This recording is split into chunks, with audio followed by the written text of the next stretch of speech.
จากฟ้ากระทบหลังคาเต็นท์สายลมเย็นก็พัดผ่าน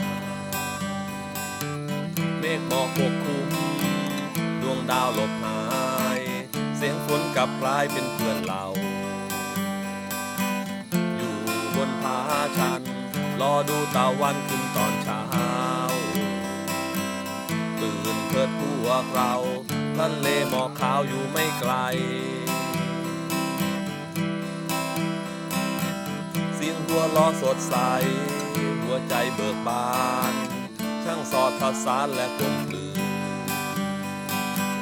มือประสานมือใจประสานใจเราจะเดินทางต่อไปด้วยกัน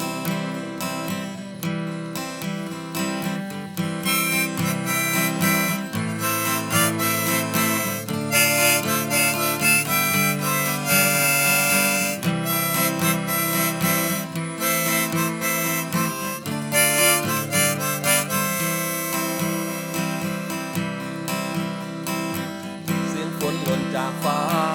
กระทบหลังคาเต็นท์สายลมเย็นก็พัดผ่านเมฆหมอกปกคลุมดวงดาวหลบหาย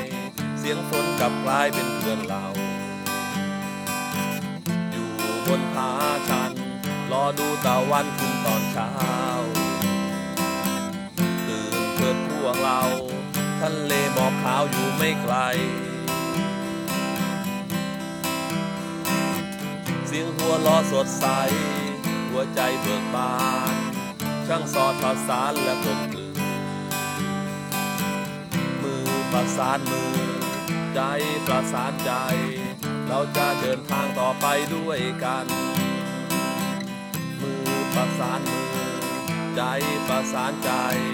เราจะเดินทางต่อไปด้วยกัน